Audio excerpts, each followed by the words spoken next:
नमस्कार विद्यार्थी मित्रांनो, आवाज येतोय सगळ्यांना?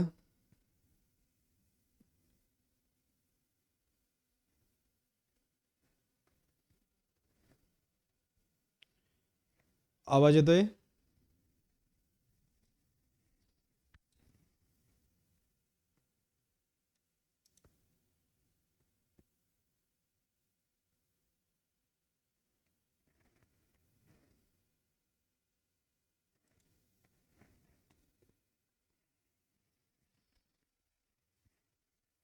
आवाज येतोय? बोर्ड दिसतोय? काही अडचणी? व्हिडिओ आणि ऑडिओ दोन्ही येत आहे? सगळेजण एकदा चेक करून घ्या. ठीक आहे. तर बघा, लास्ट लेक्चरला आपण कंप्लीट केलं होतं रोटेशनल डायनॅमिक्स आणि आज त्याच्यावर आपली टेस्ट सुद्धा झाली होती. आज आपण मग एक नवीन चॅप्टर वरती वर्क करू. तर पेपर फर्स्टच पुढचं एक चॅप्टर आहे, दॅट इज ऑसिलेशन. तर पुढचं चॅप्टर जे आपण डिस्कस करणार आहोत तर ते आहे ऑसिलेशन. ठीक आहे. तर बघा, ऑसिलेशनची सुरुवात करत असताना मग वेव्स पासूनच आपण याला सुरू करू. वेव्स तुम्हाला चांगल्या प्रकारे माहिती आहे बाळांनो. वेव्स मुळात आहे तरी काय? An oscillatory disturbance travelling through a medium without change in form is called काय म्हणू आपण? वेव्स म्हणता येईल. बघा, वेव्स कशाला म्हणू आपण? An oscillatory disturbance travelling through a medium without change in form is called काय म्हणू आपण? वेव्स म्हणता येईल. मग आपल्याला जे शिकायचं आहे ऑसिलेशन, तर हे एक मोशनच आहे. मग मोशनला आपण डिफाईन करत असताना बघा, यामध्ये असणारा जो काही मग पहिला पार्ट आहे तर तो आहे पिरियडिक मोशनचा. आपण सुरुवात करतोय दॅट इज ऑसिलेशन, आणि ऑसिलेशन मध्ये पहिला जो पार्ट आपण घेतोय तर तो आहे पिरियडिक मोशन. मग कशाला म्हणाल पिरियडिक मोशन? पहिले तेही समजून घ्या. पिरियडिक मोशन नेमकं आहे तरी काय? की a motion which repeat itself after equal interval of time is called काय म्हणू आपण? पिरियडिक मोशन म्हणता येईल. म्हणजे असं काही मोशन की जे इक्वल टाइम इंटरवल नंतर रिपीट होत असेल त्या मोशनलाच काय म्हणू आपण? पिरियडिक मोशन म्हणता येईल. एक एक्झाम्पल जर तुम्हाला द्यायचं जरी झालं तर घड्याळीचे काटे तुम्हाला माहित आहे. घड्याळीचा मिनिट हँड असो, सेकंड हँड असो, म्हणजे तास काटा, मिनिट काटा किंवा सेकंद काटा म्हणू आपण. तुम्ही जर सेकंद काटा विचारात जरी घेतला तर प्रत्येक 60 सेकंदाच्या नंतर तो काटा परत त्याच पॉइंटवरती रिटर्न येतोय जिथून त्यानं सुरुवात केली होती. मिनिट काट्याचा आपण विचार जरी केला तर प्रत्येक 60 मिनिटाच्या नंतर तर तो मिनिट काटा परत त्याच पॉइंटवरती येतो की जिथून त्यानं सुरुवात केली होती. म्हणजे हे जे काही मोशन्स आहेत तर हे मोशन इक्वल टाइम इंटरवलच्या नंतर रिपीट होत आहे. मग या मोशनलाच काय म्हणू आपण? पिरियडिक मोशन म्हणता येईल. बघा, आपण डिस्कस करतोय दॅट इज ऑसिलेशन. या ऑसिलेशनची आपण सुरुवात केली होती वेव्स पासून. वेव्स कशाला म्हटलं आपण? An oscillatory disturbance travelling through a medium without change in form, त्यालाच काय म्हटलं होतं आपण? वेव्स म्हणून. आता वेव्स मध्ये जे आपल्याला पुढे कंटिन्यू करायचं आहे तर तो होता दॅट इज पिरियडिक मोशनचा पार्ट. मग पिरियडिक मोशन कशाला म्हणू आपण? A motion which repeat itself after equal interval of time is called काय म्हणता येईल? पिरियडिक मोशन म्हणून. म्हणजे असं काही मोशन की जे इक्वल टाइम इंटरवलच्या नंतर रिपीट होत असेल त्या मोशनलाच काय म्हणू आपण? पिरियडिक मोशन म्हणता येईल. मग आता या पिरियडिक मोशन मध्ये जे आपल्याला पुढे शिकायचं आहे तर तो पुढचा पार्ट म्हणजे दॅट इज ऑसिलेशन किंवा व्हायब्रेशन म्हणता येईल. आता कन्सिडर करा की एक पार्टिकल घेतला, जो पार्टिकल पिरियडिक मोशन मध्ये आहे. मग पार्टिकल पिरियडिक मोशन मध्ये असताना तो एकाच प्रकारची ऍक्शन अगेन अँड अगेन तो रिपीट करत असतो. बघा, कन्सिडर करा की एक आपण पार्टिकल घेतला की जो पार्टिकल कोणत्या मोशन मध्ये आहे? पिरियडिक मोशन मध्ये आहे. मग पार्टिकल पिरियडिक मोशन मध्ये असताना तो एकाच प्रकारची action again and again repeat करत असतो. मग त्यातला कोणताही एक सेट, या सेटलाच काय म्हणू आपण? ऑसिलेशन ऑर व्हायब्रेशन म्हणता येईल. एक एक्झाम्पल तुम्हाला सांगतो. जस्ट एक इमॅजिन करा की आपण सेकंद काटा घेतला घड्याळीचा. सेकंद काटा बघा 12 पासून सुरुवात केली त्यानं. 60 सेकंदाच्या नंतर तो परत कुठं आला? 12 वरच आलाय. म्हणजेच आहे ना, 12 पासून बघा इक्वल टाइम मध्ये म्हणजे प्रत्येक 60 सेकंदाच्या नंतर तो परत 12 वरतीच काय येतोय की रिटर्न येतोय. मग बघा, तू त्याच प्रकारची ऍक्शन अगेन अगेन रिपीट करतोय. म्हणजे 12 पासून सुरू झाला तो परत 12 पर्यंत आला, परत 12 पासून सुरू झाला तो परत 12 पर्यंत पोहोचतोय. म्हणजे इक्वल टाइम इंटरवलच्या नंतर तो एकाच प्रकारची ऍक्शन तर रिपीट करत चाललाय. मग यातला कोणताही एक सेट कोणता, तर 12 पासून तो परत 12 पर्यंत येणे इथपर्यंतचा पोर्शन म्हणजे आपण याला एक सेट म्हणू. मग या एका सेटलाच काय म्हणता येईल, ऑसिलेशन ऑर व्हायब्रेशन म्हणू आपण. बघा सुरुवात करतोय आपण आज एक नवीन चॅप्टर पासून, दॅट इज ऑसिलेशन. या चॅप्टरची आपण सुरुवात करत असताना तर सुरुवात केली वेव्स पासून. वेव्स कशाला म्हणू आपण, an oscillatory disturbance travelling through a medium without change in form, त्याला काय म्हटलं आपण, वेव्स म्हटलं. वेव्स मध्ये मग आपल्याला काय शिकायचं आहे, that is periodic motion. Periodic motion कशाला म्हणाल, तर असं काही motion which repeat it self after equal interval of time is called, काय म्हणू आपण, पिरियडिक मोशन म्हणता येईल. बघा पिरियडिक मोशन कशाला म्हणाल, a motion which repeat it self after equal interval of time is called, काय म्हणू आपण, पिरियडिक मोशन म्हणता येईल. मग एखादा पार्टिकल पिरियडिक मोशन मध्ये असताना तो एकाच प्रकारची ऍक्शन अगेन अँड अगेन तो रिपीट करत असतो. मग त्यातला कोणताही एक सेट, त्या सेटलाच काय म्हणू आपण, ऑसिलेशन ऑर व्हायब्रेशन म्हणता येईल. तर या ऑसिलेशन ऑर व्हायब्रेशनच्या नंतर मग पुढचा जो पार्ट आहे तर तो आहे ऑसिलेटरी मोशन. पुढचा पार्ट कोणता आहे, ऑसिलेटरी मोशन.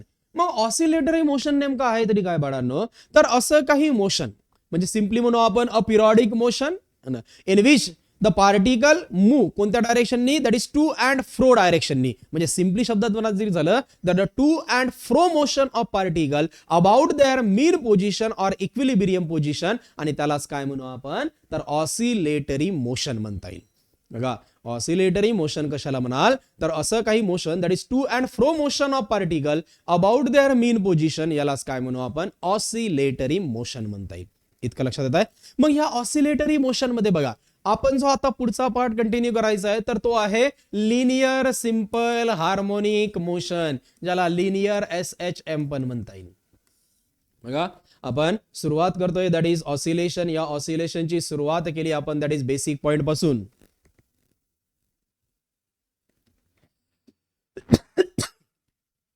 तर ऑसिलेशनची सुरुवात केली आपण दॅट इज वेव्स पासून.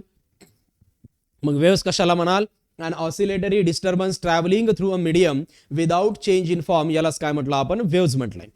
तर वेव्ह मध्ये मग आपल्याला शिकायचं आहे that is periodic motion. Periodic motion कशाला म्हटलं आपण, a motion which repeat it self after equal interval of time is called, काय म्हणू आपण, पिरियडिक मोशन म्हणता येईल. मग एखादा पार्टिकल पिरियडिक मोशन मध्ये असताना तो एकाच प्रकारची ऍक्शन अगेन अँड अगेन तो रिपीट करत असतो. मग त्यातला कोणताही एक सेट, त्या सेटलाच काय म्हणू आपण, ऑसिलेशन ऑर व्हायब्रेशन म्हणता येईल.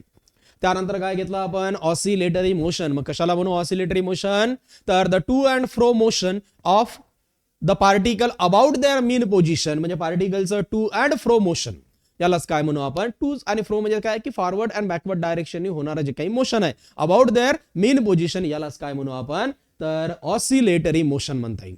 आता या ऑसिलेटरी मोशनच्या नंतर यातला जो पुढचा पार्ट आहे तर तो आहे लिनियर सिंपल हार्मोनिक मोशन. कशाला म्हणा लिनियर सिंपल हार्मोनिक मोशन, तर अ पिरियडिक मोशन किंवा सिंपली म्हणू आपण तर असं काही मोशन की ज्यामध्ये the restoring force is directly proportional to displacement and the direction of force and displacement are opposite to each other is called, काय म्हणता येईल, लिनियर सिंपल हार्मोनिक मोशन म्हणू आपण. म्हणजे असं काही पिरियडिक मोशन की ज्यामध्ये restoring force is directly proportional to displacement and the direction of force and displacement are opposite to each other is called, काय म्हणता येईल, linear simple harmonic motion. that is F is directly proportional to काय असेल, -x म्हणू आपण. बघा आपण discuss करतोय that is linear simple harmonic motion. कशाला म्हणाल linear simple harmonic motion, a linear periodic motion in which the restoring force is directly proportional to displacement and the direction of force and displacement are opposite to each other is called, काय म्हणता येईल, linear simple harmonic motion. आणि linear simple harmonic motion मध्ये formula लिहिता येईल मग F is equal to काय असेल, -kx म्हणू आपण. इतकं लक्षात आलं. आता या लिनियर सिंपल हार्मोनिक मोशनच्या नंतर यामध्ये जो पुढचा पार्ट आहे तर तो आहे differential equation of linear simple harmonic motion. मग लिनियर सिंपल हार्मोनिक मोशनचं डिफरन्शियल इक्वेशन कोणतं आहे, तर d2x divided by dt² plus ω²x is equal to काय असेल, 0. बघा आपण डिस्कस करतोय that is linear simple harmonic motion. कशाला म्हटलं linear simple harmonic motion, A periodic motion in which the restoring force is directly proportional to displacement and the direction of force and displacement are opposite to each other is called काय म्हटलं आपण linear simple harmonic motion. मग linear simple harmonic मोशनचं equation आहे that is F is directly proportional to minus x म्हणता येईल किंवा F is equal to minus k x म्हणू आपण. यानंतर आपण यातला जो पुढचा पार्ट कंटिन्यू केला होता तर तो आहे that is differential equation of linear simple harmonic motion. मग लिनियर सिंपल हार्मोनिक मोशनचं डिफरन्शियल इक्वेशन कोणतं आहे d square x divided by d t square plus omega square x is equal to काय असेल 0 म्हणू आपण. इतकं लक्षात येत आहे. मग यानंतर ह्याच्यातला पुढचा पार्ट आहे that is from the differential equation of linear simple harmonic motion आपण फाइंड आउट करू that is expression for acceleration velocity and displacement of particle performing linear simple harmonic motion. तर सुरुवातीला घेतला आपण ऍक्सेलरेशन. मग acceleration of particle performing linear simple harmonic motion काय formula आहे तर मायनस ओमेगा स्क्वेअर एक्स म्हणता येईल. दूसरा है that is velocity of particle performing linear simple harmonic motion that is v is equal to value है plus minus omega under root of a square minus x square म्हणता येईल. आणि तिसरा आहे that is displacement of particle performing linear simple harmonic motion that is displacement x is equal to काय formula आहे a sin omega t plus phi म्हणता येईल. बघा आपण डिस्कस करतोय that is displacement velocity and acceleration of a particle performing linear simple harmonic motion. मग consider करा की तुम्ही कोणता एखादा पार्टिकल घेतला जो पार्टिकल कोणत्या मोशन मध्ये आहे लिनियर सिंपल हार्मोनिक मोशन मध्ये. मग particle linear simple harmonic motion मध्ये असेल तर त्याचं डिफरन्शियल इक्वेशन कोणतं आहे d square x divided by d t square plus omega square x is equal to काय असेल 0. राहिला प्रश्न याचं ऍक्सेलरेशन. मग acceleration of particle performing linear simple harmonic motion काय याचं acceleration minus omega square x. Velocity is equal to formula काय plus minus omega under root of काय दिसतंय ए स्क्वेअर मायनस एक्स स्क्वेअर. तर displacement of particle performing linear simple harmonic motion आणि displacement आहे x is equal to a sine omega t plus काय म्हणता येईल 5 म्हणून. यानंतर याच्यातला जो पुढचा पार्ट येतो तर तो आहे maximum and minimum value of displacement velocity and acceleration. म्हणजे या तिघांच्या मॅक्झिमम आणि मिनिमम व्हॅल्यूज पाहिजे. तर आपण दोन प्रकारच्या पोझिशन कन्सिडर करू. एक घेतली आपण दॅट इज मीन पोझिशन आणि दुसरी घेऊ आपण दॅट इज एक्स्ट्रीम पोझिशन. बघा दोन प्रकारच्या आपण पोझिशन घेतल्या आहे. एक घेतली मीन पोझिशन आणि एक घेतली एक्स्ट्रीम पोझिशन. एक घेऊ आपण डिस्प्लेसमेंट एक्स देन वेलॉसिटी आणि तिसरा पार्ट आहे दॅट इज ऍक्सेलरेशन. असे 3 पार्ट्स घेतले आपण. बघा आपण डिस्कस करतोय that is maximum and minimum value of कुणाची घेतली आहे डिस्प्लेसमेंट वेलॉसिटी आणि ऍक्सेलरेशनची. त्यासाठी दोन प्रकारच्या पोझिशन्स आपण चेक करणार आहोत. एक आहे मीन पोझिशन आणि दुसरी कोणती आहे extreme position. So displacement is minimum at mean position and it's minimum value is 0. बघा displacement is minimum at mean position and it's minimum value is 0 while displacement is maximum at extreme position and its maximum value is a म्हणता येईल. Similar way velocity is minimum at extreme position and its minimum value is 0 while velocity is maximum at mean position and its maximum value is a omega. तर तिसरं acceleration is minimum at mean position and its minimum value is 0 while acceleration is maximum at extreme position and its maximum value is काय दिसतंय a omega square म्हणू आपण. बघा terms लक्षात घ्या.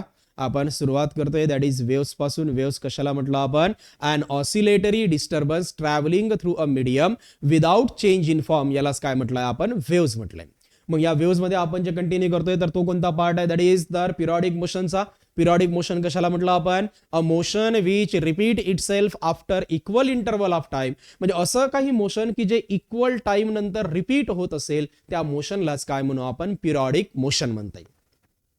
Periodic मोशनच्या नंतर आपण पुढचा पार्ट कंटिन्यू केला तर तो कोणता होता that is oscillatory motion. Oscillatory motion कशाला म्हटलं the to and fro motion of a particle about their mean position or equilibrium position त्यालाच काय म्हणू आपण ऑसिलेटरी मोशन म्हटलं. या ऑसिलेटरी मोशनच्या नंतर नेक्स्ट पार्ट आपण कंटिन्यू केला तो कोणता होता तर लिनियर सिंपल हार्मोनिक मोशन. कशाला म्हणा linear simple harmonic motion? A periodic motion in which the restoring force is directly proportional to displacement and the direction of force and displacement are opposite to each other is called काय म्हणता येईल linear simple harmonic motion म्हणू आपण. तर linear simple harmonic motion मध्ये that is F is equal to काय असेल minus x म्हणा किंवा F is equal to minus k x राहील. यानंतर आपण नेक्स्ट पार्ट घेतला दॅट इज तर differential equation of linear simple harmonic motion. मग लिनियर सिंपल हार्मोनिक मोशनचं डिफरन्शियल इक्वेशन कोणतं d square x divided by d t square plus omega square x is equal to काय असेल 0 म्हणू आपण. या डिफरन्शियल इक्वेशनचा आपण यूज केला आणि यावरून आपण फाइंड आउट केलं acceleration of particle performing linear simple harmonic motion. मग ऍक्सेलरेशन इज इक्वल टू काय फॉर्म्युला आहे मायनस ओमेगा स्क्वेअर एक्स म्हणता येईल. त्यानंतर घेतला आपण velocity of particle performing linear simple harmonic motion that is v is equal to काय formula आहे plus minus omega under root of a square minus x square. त्यानंतर आहे दॅट इज डिस्प्लेसमेंट एक्स म्हणजे displacement of particle performing linear simple harmonic motion that is x is equal to काय a sine omega t plus काय म्हणता येईल phi. त्यानंतर घेतला आपण maximum and minimum value of displacement velocity and acceleration. यासाठी आपल्याकडे दोन पोझिशन आहे एक आहे मीन पोझिशन आणि दुसरी कोणती आहे एक्स्ट्रीम पोझिशन. मग मीन पोझिशन वरती बघा the displacement is minimum at mean position and it's minimum value is 0 while displacement is maximum at extreme position and its maximum value is a. तर velocity is minimum at extreme position and its minimum value is 0 while velocity is maximum at mean position and its maximum value is a omega. Acceleration is minimum at mean position and its minimum value is 0 while acceleration is maximum at extreme position and its maximum value is a omega square म्हणू आपण. काय doubt इथपर्यंत? इथपर्यंत काय अडचणी बाळांनो comment करा. इथपर्यंत काय अडचण इथपर्यंत न समजलेला काही पार्ट आहे?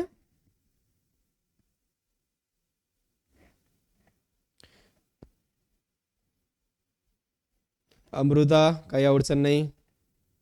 कार्तिकी अमृता वाडकर रुचा काही डाऊट नाही. इथपर्यंत क्लिअर झालाय तुमचं बऱ्याच जणांचं भावेश झालं है ना. तर बाळांनो आता आपण याच्या पुढचा पार्ट कंटिन्यू करू. यानंतर बघा काही बेसिक डेफिनेशन्स आहेत झालं अँप्लिट्यूड पिरियड फ्रिक्वेन्सी है ना या प्रकारचे काही टर्म्स आहेत. तर बघा आता यातला पुढचा पार्ट घेऊ आपण that is amplitude of SHM. आता अँप्लिट्यूड साठी बघा कन्सिडर करा की एक आपण ऑसिलेशनच्या फॉर्म मध्ये म्हणजे पिरियडिक मोशन घेतले किंवा सिम्पली म्हणू आपण ऑसिलेटरी मोशन. या प्रकारची अरेंजमेंट आहे. याची सुरुवात झाली पॉइंट ओ पासून तो आला ए पर्यंत ए पासून बी पर्यंत बी पासून सी पर्यंत आणि पुढे तो डी पर्यंत पण चालला. तर याचं एक ऑसिलेशन कुठून कुठपर्यंत होईल तर पॉइंट ओ पासून तर पॉइंट बी पर्यंत त्याचं एक ऑसिलेशन कंप्लीट होत आहे. आता आपण याला डिस्कस करतोय पुढच्या डेफिनेशन दॅट इज अँप्लिट्यूड. आता अँप्लिट्यूड कशाला म्हणाल माहित आहे the maximum displacement of particle from their mean position. म्हणजे एखाद्या पार्टिकलचं त्याच्या मेन पोझिशन पासून असणारं जे मॅक्झिमम डिस्प्लेसमेंट आहे या मॅक्झिमम डिस्प्लेसमेंटलाच काय म्हणू आपण that is amplitude of SHM म्हणता येईल. मग आता हे जे काही डिस्प्लेसमेंट मॅक्झिमम डिस्प्लेसमेंट म्हणजे हे जे दिसत आहे ना याला म्हणू आपण अँप्लिट्यूड. याला पाहिजे तर आपण ए नोट डिनोट करू. हा पोर्शन हा जो काय दिसतंय यालाच काय म्हणता येईल अँप्लिट्यूड. तर अँप्लिट्यूड नेमकं आहे तरी काय पहिले ते समजून घ्या. तर the maximum displacement of particle from their mean position यालाच काय म्हणू आपण अँप्लिट्यूड ऑफ SHM म्हणता येईल. इतकं लक्षात येत आहे. मग आता या अँप्लिट्यूडच्या नंतर पुढचा पार्ट आहे तो आहे पिरियड ऑफ SHM. मग पिरियड ऑफ SHM कशाला म्हणाल the time taken by particle to complete one oscillation or one vibration performing linear simple harmonic motion. म्हणजे एखादा पार्टिकल जो लिनियर सिंपल हार्मोनिक मोशन मध्ये आहे मग लिनियर सिंपल हार्मोनिक मोशन मध्ये असताना त्याला एक ऑसिलेशन किंवा एक व्हायब्रेशन कंप्लीट करण्यासाठी लागणारा जो टाइम आहे या टाइमलाच काय म्हणू आपण तर पिरियड ऑफ SHM म्हणता येईल. त्यानंतर पुढचा पार्ट आहे that is frequency of SHM. आता फ्रिक्वेन्सी ऑफ SHM कशाला म्हणाल तर द नंबर ऑफ ऑसिलेशन और vibration completed per unit time by the particle performing uniform circular motion. म्हणजे एखादा पार्टिकल जो युनिफॉर्म सर्क्युलर मोशन मध्ये आहे मग युनिफॉर्म सर्क्युलर मोशन मध्ये असताना तो एका सेकंदामध्ये एकूण किती रोटेशन किंवा किती रिव्हॉल्युशन कंप्लीट करताय, तर त्या नंबर ऑफ रोटेशनला किंवा नंबर ऑफ रिव्हॉल्युशनलाच काय म्हणू आपण, तर फ्रिक्वेन्सी ऑफ रिव्हॉल्युशन म्हणता येईल. ठीक आहे. यानंतर याच्यातला पुढचा पार्ट आहे तर तो आहे फेज ऑफ एसएचएम. आता फेज कशाला म्हणू आपण, तर अ physical quantity which represent the state of oscillation. म्हणजे इथून जर पार्टिकलची सुरुवात जरी झाली पॉइंट ओ पासून, तर इन टाइम टी मध्ये हा पार्टिकल नेमका कुठं आहे, म्हणजे ए वर आहे, समथिंग इथं आहे, बी वर, सी वर, की अजून कुठं आहे, तर इन टाइम टी मध्ये पार्टिकल कुठं आहे हे पोझिशन किंवा याची पोझिशन रिप्रेझेंट करायची, स्टेट रिप्रेझेंट करणारी जी फिजिकल क्वांटिटी आहे त्या फिजिकल क्वांटिटीलाच काय म्हणू आपण, फेज ऑफ एसएचएम म्हणता येईल. ठीक आहे, इतकं लक्षात येत आहे. बघा फेज ऑफ एसएचएम नेमका आहे तरी काय, अ physical quantity which represent the state of oscillation is called काय म्हणता येईल, फेज ऑफ एसएचएम म्हणू आपण. आता इथं जर आपण डिस्प्लेसमेंट कन्सिडर जरी केलं, that is x is equal to a sine omega t plus phi. मग यातला हा जो अँगल आहे ना ओमेगा टी प्लस फाय, हा पूर्ण अँगल, तर या अँगललाच म्हणतात फेज ऑफ एसएचएम. ठीक आहे. तर या फेज ऑफ एसएचएम च्या नंतर यातला पुढचा जो पार्ट आहे तर तो आहे इपोच ऑफ एसएचएम. आता इपोचचा अर्थ होते इनिशियल फेज. मग इनिशियल फेज कशाला म्हणू आपण, अ physical quantity which represent the initial state of oscillation. म्हणजे नेमकं पार्टिकलची सुरुवात कुठून झाली हे रिप्रेझेंट करणारी जी फिजिकल क्वांटिटी आहे त्यालाच काय म्हणू आपण, इपोच ऑफ एसएचएम किंवा यालाच इनिशियल फेज ऑफ एसएचएम म्हणता येईल. मग या इक्वेशन मध्ये बघा कोणत्या, तर x is equal to a sine omega t plus phi, यामध्ये हा जो अँगल होता ओमेगा टी प्लस फाय याला काय म्हटलं आपण, फेज ऑफ एसएचएम. मग राहिला प्रश्न हा जो दिसतोय ना फक्त फाय, याला म्हणतात इपोच ऑफ एसएचएम. ठीक आहे. बघा आपण डिस्कस करतोय दॅट इज ऑसिलेशन. या ऑसिलेशनची आपण जे आता 5 डेफिनेशन कंटिन्यू करतोय. सर्वात पहिलं घेतलं दॅट इज अँप्लिट्यूड. मग अँप्लिट्यूड कशाला म्हणाल, a physical quantity which represent amplitude कशाला म्हणू आपण, the maximum displacement of a particle from their mean position किंवा about their mean position is called काय म्हणू आपण, तर अँप्लिट्यूड ऑफ एसएचएम म्हणता येईल. नंतर घेतला आपण that is period of SHM. Period of SHM कशाला म्हटलं, अ physical quantity which represent the state of oscillation. म्हणजे अशी काही फिजिकल क्वांटिटी की जी स्टेट ऑफ ऑसिलेशन रिप्रेझेंट करताय, मग त्यालाच काय म्हटलं आपण, तर फेज ऑफ एसएचएम. बघा आपण डिस्कस करतोय दॅट इज 5 डेफिनेशन सुरुवात केली. दॅट इज अँप्लिट्यूड पासून. अँप्लिट्यूड कशाला म्हटलं आपण, the maximum displacement of particle from their mean position is called amplitude. Amplitude कशाने डिनोट केला आपण, एनी. नंतर घेतलं that is period of SHM. Period of SHM कशाला म्हणाल, the time taken by particle to complete the one oscillation और vibration performing uniform circular motion is called काय म्हटलं आपण, पिरियड ऑफ एसएचएम. तिसरं काय घेतलं आपण, फ्रिक्वेन्सी ऑफ एसएचएम. कशाला म्हणू फ्रिक्वेन्सी ऑफ एसएचएम, तर द नंबर ऑफ ऑसिलेशन और vibration completed per unit time by the particle performing, तर सिंपल हार्मोनिक मोशन यालाच काय म्हणू आपण, फ्रिक्वेन्सी ऑफ एसएचएम. म्हणजे एका सेकंदामध्ये एकूण किती रिव्हॉल्युशन किंवा किती रोटेशन कंप्लीट होत आहे यालाच म्हणता येईल फ्रिक्वेन्सी ऑफ रिव्हॉल्युशन. या फ्रिक्वेन्सी ऑफ रिव्हॉल्युशनच्या नंतर घेतला आपण phase of SHM. Phase of SHM कशाला म्हणता येईल, अ physical quantity which represent the state of oscillation is called काय म्हणू आपण, फेज ऑफ एसएचएम. या फेज ऑफ एसएचएम च्या नंतर नेक्स्ट पार्ट घेतला that is epoch of SHM. मग इपोच ऑफ एसएचएम कशाला म्हणाल, a physical quantity which represent the initial state of oscillation is called काय म्हणता येईल, इपोच ऑफ एसएचएम म्हणता येईल. इतकं लक्षात येत आहे. यानंतर बघा याच्यातला जो पुढचा पार्ट आहे तर तो आहे दॅट इज पिरियड किंवा टाइम पिरियड म्हणून आपण, किंवा periodic time of particle performing linear simple harmonic motion. म्हणजे एखादा पार्टिकल घेतला की जो particle linear simple harmonic motion मध्ये आहे. मग लिनियर सिंपल हार्मोनिक मोशन मध्ये असताना त्याचा time period that is T is equal to, सर्वात पहिला फॉर्म्युला आहे that is 2 pi under root of m divided by k, आणि दुसरा आहे that is time period T is equal to 2 pi, इथं असेल under root of acceleration per unit displacement. आता हे कोणता ऍक्सेलरेशन आहे, तर linear acceleration per unit linear displacement म्हणतात. बघा आपण डिस्कस करतोय दॅट इज पिरियडिक टाइम किंवा period of the particle performing linear simple harmonic motion. तर एक पार्टिकल घेतला की जो particle linear simple harmonic motion मध्ये आहे. तर या लिनियर सिंपल हार्मोनिक मोशन मध्ये असताना मग त्याचा time period that is T is equal to काय फॉर्म्युला आहे 2 pi under root of m divided by k, किंवा दुसरा आहे T is equal to 2 pi under root of acceleration per unit काय म्हणता येईल डिस्प्लेसमेंट. यानंतर बघा आता यानंतर जो नेक्स्ट पार्ट आहे तर तो आहे that is graphical representation of displacement velocity and acceleration. तर हे डेरिवेशन आपण दोन पार्ट मध्ये डिस्कस करू. एक आहे graphical representation of displacement velocity and acceleration when particle start from mean position and when particle start from extreme position. सुरुवातीला घेऊ when particle start from mean position. मग कन्सिडर करा की एक पार्टिकल घेतला की जो पार्टिकलचं मास स्मॉल एम आहे आणि हा particle linear simple harmonic motion मध्ये आहे. मग लिनियर सिंपल हार्मोनिक मोशन मध्ये असताना ज्यावेळेस तो मीन पोझिशन पासून स्टार्ट होतो तर मीन पोझिशन वरती त्याचं displacement that is x is equal to formula आहे ए साइन ओमेगा टी. याच पार्टिकलची velocity at mean position formula आहे that is a omega cos omega t. आणि तिसरा आहे that is acceleration is equal to minus a omega square इथं राहील sine omega t. बघा आपण डिस्कस करतोय that is graphical representation of displacement velocity and acceleration when particle start from, कुठून start होत आहे दॅट इज मीन पोझिशन. तर when particle start from mean position, ज्यावेळेस पार्टिकल हा मीन पोझिशन पासून स्टार्ट होईल त्यावेळेस त्याचं displacement x is equal to काय फॉर्म्युला आहे ए साइन ओमेगा टी.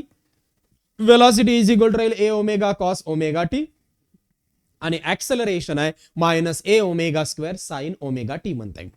आता याचं ग्राफिकल फॉर्म मध्ये म्हणजे टेब्युलर फॉर्मॅटमध्ये जर याच्या व्हॅल्यू लिहायच्या जरी झाल्या तर बघा याच्या व्हॅल्यू कशा असतील.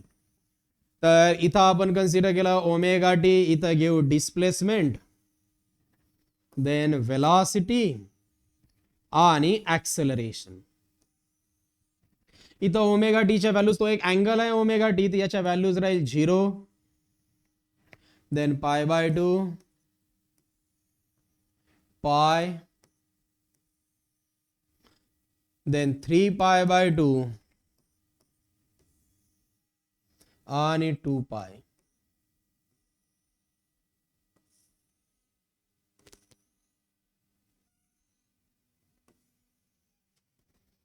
बघा तर सुरुवातीला जर आपण डिस्प्लेसमेंटचा विचार जरी केला तर डिस्प्लेसमेंट बघा ज्यावेळेस पार्टिकल हा मेन पोझिशन पासून स्टार्ट होतो तर ज्यावेळेस ओमेगा टी बघा या सगळ्या व्हॅल्यूज आपण इथं पुट करू. सुरुवातीला omega t is equal to इथं 0 पुट जरी केलं साइन 0 ची व्हॅल्यू काय येईल 0, 0 मल्टिप्लाय एनिथिंग इज 0 म्हणजे एक्स इज इक्वल टू काय आलं 0. नंतर पुट केलं पाय बाय 2 या डिस्प्लेसमेंट मध्ये that is x is equal to बघा ओमेगा टीच्या ऐवजी पाय बाय 2 जरी ठेवलं साइन पाय बाय 2 ची व्हॅल्यू किती येईल 1, 1 इंटू ए दॅट इज किती राहील ए. आता पुट करू आपण दॅट इज पाय, साइन पायची व्हॅल्यू किती होईल 0, 0 इंटू ए काय असेल 0. नंतर पुट केला आपण 3 pi by 2, sign 3 pi by 2 ची व्हॅल्यू किती होईल -1, -1 इंटू ए दॅट इज काय राहील मायनस ए. आणि 2 पाय पुट केल्यावर साइन 2 पायची व्हॅल्यू काय असेल 0, मग 0 मल्टिप्लाय एनिथिंग इज 0. म्हणजे डिस्प्लेसमेंटची व्हॅल्यू ज्यावेळेस पार्टिकल हा मेन पोझिशन पासून स्टार्ट होईल त्यावेळेस राहील 0 ए 0 मायनस ए 0, त्यानंतर परत ए, त्यानंतर 0, त्यानंतर परत मायनस ए आणि या प्रकारे कंटिन्यू एक वेव्हच्या फॉर्म मध्ये ट्रॅव्हल करत. दुसरं घेऊ आपण दॅट इज वेलॉसिटी. आता हे इक्वेशन आहे आपल्याकडे वेलॉसिटीचं कोणतं a omega cos omega t. Put करा सुरुवातीला ओमेगा टीच्या ऐवजी ठेवलंय 0, कॉस 0 ची व्हॅल्यू किती राहील 1, 1 into A omega that is किती असायला पाहिजे ए ओमेगा. आता किती पुट करू आपण pi by 2, cos pi by 2 ची value 0, 0 into A omega that is काय असेल 0. नंतर पुट केला आपण पाय, पाय जरी पुट जरी केला तर कॉस पायची व्हॅल्यू किती होते -1, -1 into A omega that is किती राहील मायनस ए ओमेगा. आता पुट करू आपण 3 pi by 2, cos 3 pi by 2 ची व्हॅल्यू किती होईल 0, 0 into A omega that is 0. बघा तुम्ही पॅटर्न लक्षात जरी घ्याल काय दिसतंय ए ओमेगा 0 मायनस ए ओमेगा 0, त्यानंतर काय येईल प्लस ए ओमेगा, देन 0, त्यानंतर मायनस ए ओमेगा. आता आपण ऍक्सेलरेशनचा विचार करू. ऍक्सेलरेशनचं इक्वेशन कोणतं आहे तर minus a omega square sine omega t. सुरुवातीला पुट करा ओमेगा टीच्या ऐवजी 0, साइन 0 ची value 0, 0 into minus a omega square that is 0. आता काय पुट करू आपण, ओमेगा टी ची व्हॅल्यू π/2, साइन π/2 ची value 1 into minus a omega square, that is काय राहील मायनस ए ओमेगा स्क्वेअर. नंतर काय ठेवू आपण, तर पाय, साइन पाय ची व्हॅल्यू 0, 0 मल्टिप्लाय एनिथिंग इज 0. आता किती पुट कराल, 3π/2, साइन 3π/2 ची value -1 into minus a omega square, minus minus plus a omega square, आणि त्यानंतर काय असेल 0. तर हे झालं तुमचं. तर टेबलच्या फॉर्म मध्ये व्हॅल्यूज कुणाच्या, डिस्प्लेसमेंट, व्हेलॉसिटी आणि acceleration when particle start from main position. आता याचे ग्राफ आपल्याला जरी बनवायचे जरी झाले तर सुरुवातीला बघा इथपर्यंत लक्ष द्या. परत एक वेळा काय आहे ना, इथं समर्थचं म्हणणं आहे आणि जगन्नाथचं की एकदा परत रिपीट करा म्हणून. तर ठीक आहे, सुरुवातीपासून परत लक्ष द्या एकदा सगळेजण.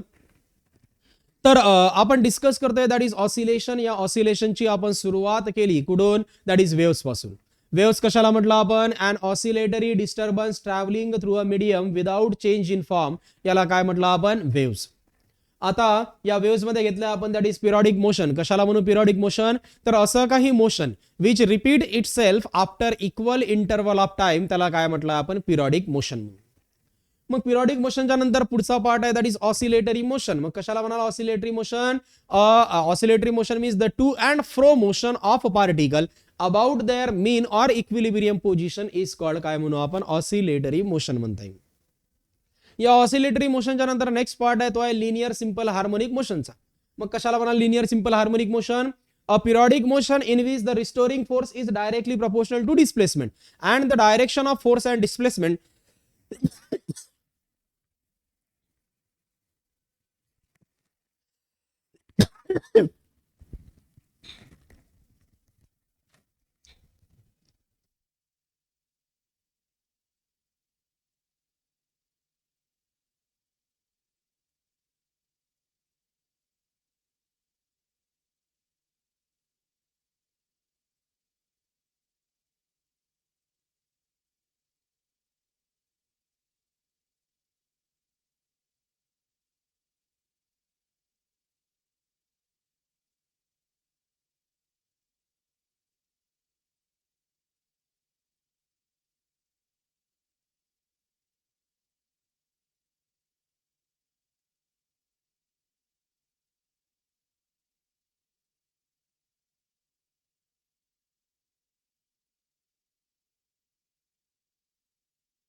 तर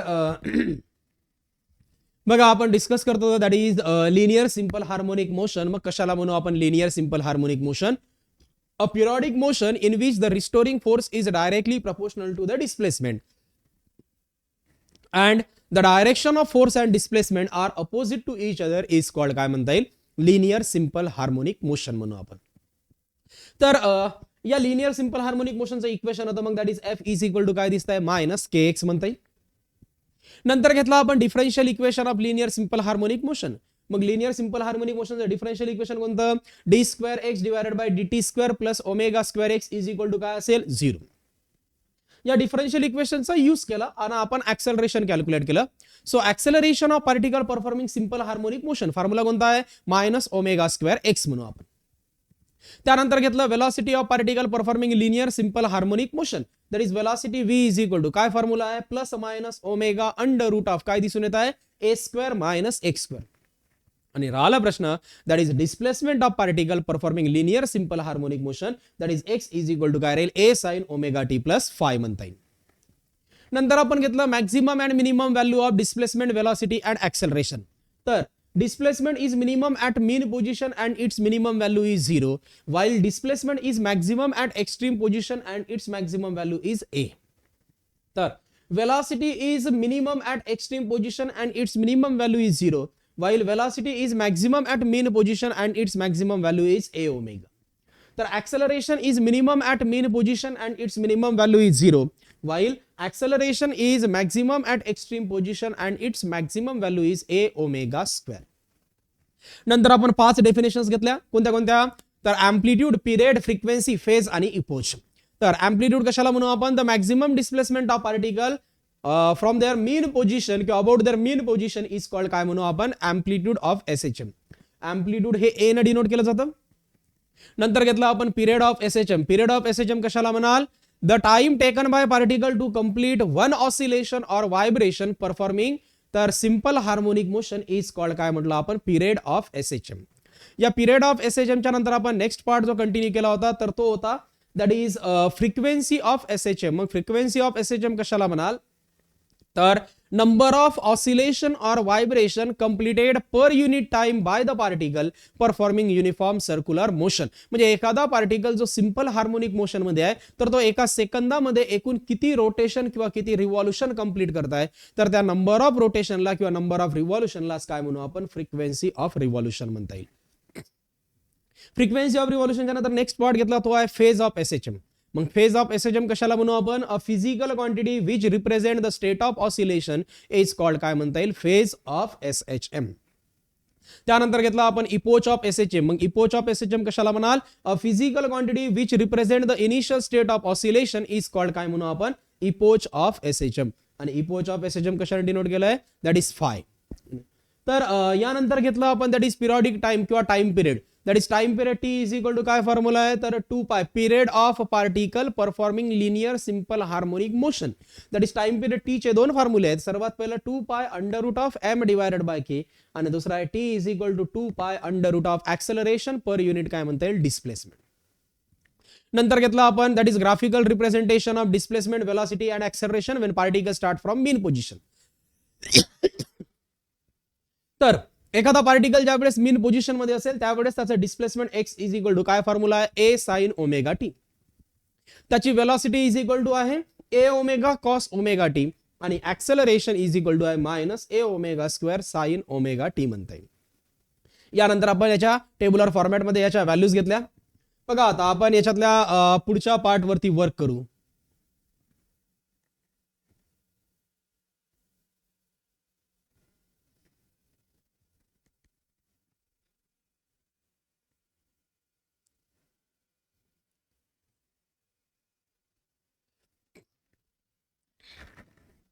तर बघा आता आपण ग्राफ डिझाईन करू. तर सर्वात पहिले घेतला फॉर डिस्प्लेसमेंट साठी. तर डिस्प्लेसमेंटची जर तुम्ही मॅक्झिमम व्हॅल्यू कन्सिडर जरी केला तर ती आहे ए आणि मिनिमम व्हॅल्यू आहे दॅट इज मायनस ए. इथं घेऊ आपण 0, इथं आहे plus A minus A pi by 2 पाय 3 पाय बाय 2 आणि 2 पाय. बघा आता ग्राफिकल रिप्रेझेंटेशन घेतोय आपण. सुरुवातीला तुम्ही जर ऑब्झर्व जरी कराल तर ज्या वेळेस omega t is equal to 0 आहे त्यावेळेस एक्स ची व्हॅल्यू किती आहे? 0. म्हणजे ज्या वेळेस 0 त्यावेळेस एक्स ची व्हॅल्यू 0 म्हणजे इथून सुरुवात झाली. त्यानंतर ज्या वेळेस बघा ओमेगा टी पाय बाय 2 त्यावेळेस एक्स इज इक्वल टू किती आहे? ए. म्हणजे ओमेगा टी पाय बाय 2 त्यावेळेस एक्स आहे ए.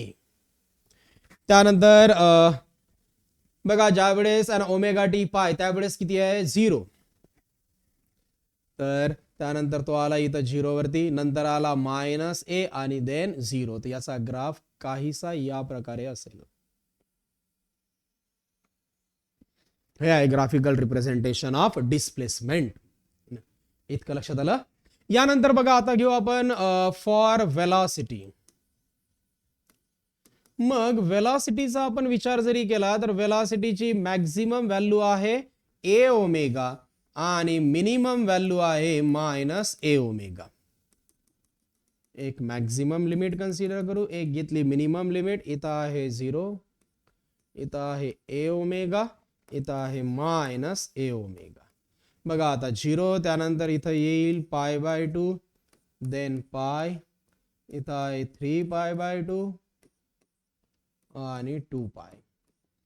बघा आता तुम्ही ऑब्झर्व जरी कराल तर ज्या वेळेस बघा ओमेगा टी ची व्हॅल्यू 0 त्यावेळेस वेलॉसिटी किती आहे? A omega. त्यानंतर किती दिसत आहे? 0. त्यानंतर मायनस ए ओमेगा.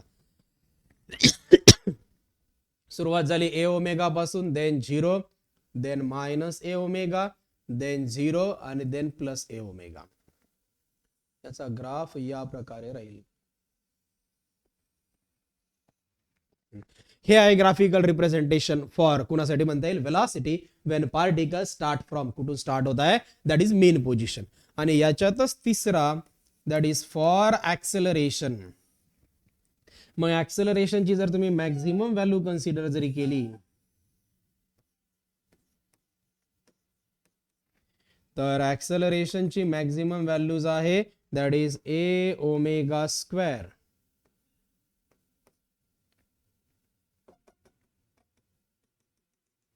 आणि इथं आहे मायनस ए ओमेगा स्क्वेअर. इथं आहे 0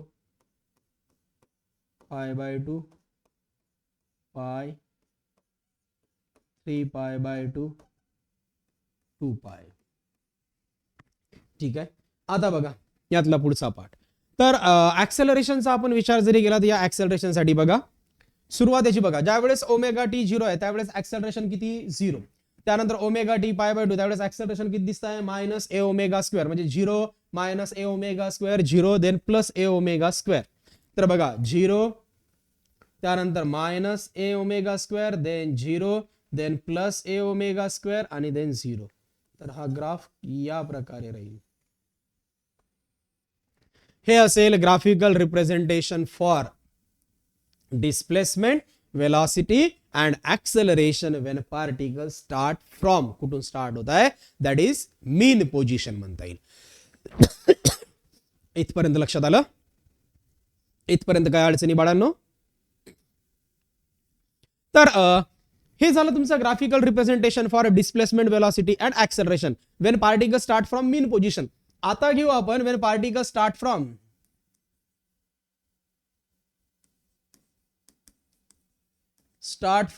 एक्स्ट्रीम पोझिशन. मग एक्स्ट्रीम पोझिशन पासून स्टार्ट होत जरी असेल तर displacement x is equal to formula आहे ए कॉस ओमेगा टी.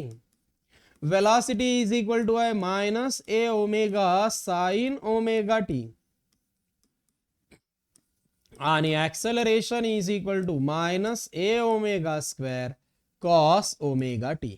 म्हणजे पार्टिकल जर एक्स्ट्रीम पोझिशन पासून स्टार्ट होत जरी असेल तर एक्स्ट्रीम पोझिशन वरती याचं displacement x is equal to काय दिसत आहे a cos omega t. Velocity is equal to काय minus a omega sine omega t. आणि ऍक्सेलरेशन किती आहे minus a omega square cos omega t म्हणता येईल. इतकं लक्षात येत आहे.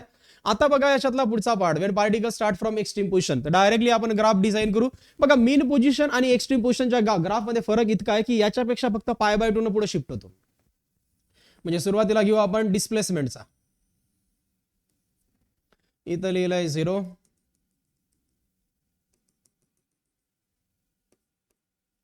इथं आहे प्लस ए इथं घेता येईल मायनस ए. 0च्या नंतर दॅट इज π/2 पाय 3π/2 2π. बघा याची जे सुरुवात आहे तर ती याच्या π/2 पुढे म्हणजे इथून तो ग्राफ या प्रकारचा ग्राफ राहील.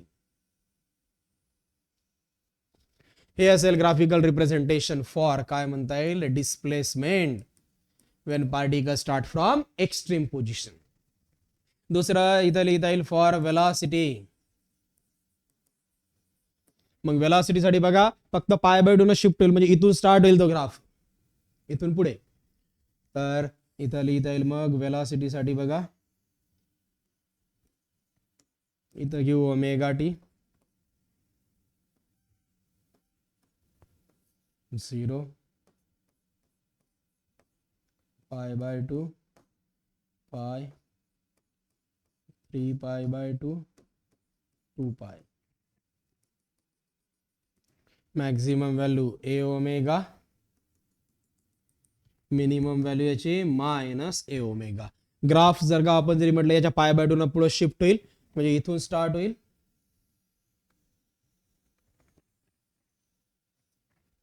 तर तो या प्रकारे मूव्ह करेल.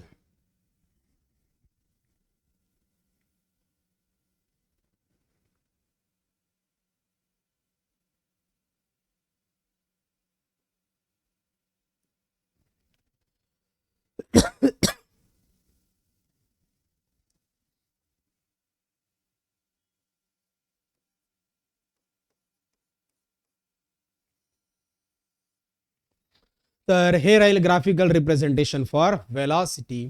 आणि आता याचा तिसरा part, that is for acceleration. मग ऍक्सेलरेशन साठी बघा,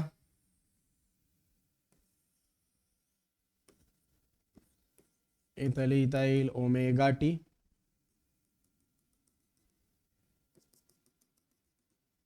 इथं आहे 0, इथं आहे ए ओमेगा स्क्वेअर, इथं आहे मायनस ए ओमेगा स्क्वेअर, इथं असेल π/2, पाय, 3π/2 आणि 2π. बघा आता याचं ग्राफिकल रिप्रेझेंटेशन याच्या π/2 न पुढे, म्हणजे इथून स्टार्ट होईल. दॅट इज याचा ग्राफ या प्रकारे राहील. हे असेल ग्राफिकल रिप्रेझेंटेशन फॉर कुणासाठी म्हणून आपण, displacement, velocity and acceleration when particle start from extreme position. कळता इथपर्यंत? तर आपण डिस्कस केलं, that is graphical representation of displacement, velocity and acceleration when particle start from mean position, when particle start from extreme position. कळताय बाळांनो? Comment करा. पहिले graph बरोबर बघून घ्या डिस्प्लेसमेंटचा आणि वेला. बघा दोन्ही डिस्प्लेसमेंट मीन पोझिशन आणि एक्स्ट्रीम पोझिशन मध्ये फक्त π/2 न पुढं फेज शिफ्ट होतो. दोन्ही वेलॉसिटी मध्ये तेच आहे आणि ऍक्सेलरेशन सुद्धा मध्ये तेच दिसत आहे तुम्हाला. काही अडचणी इथपर्यंत? कमेंट करा.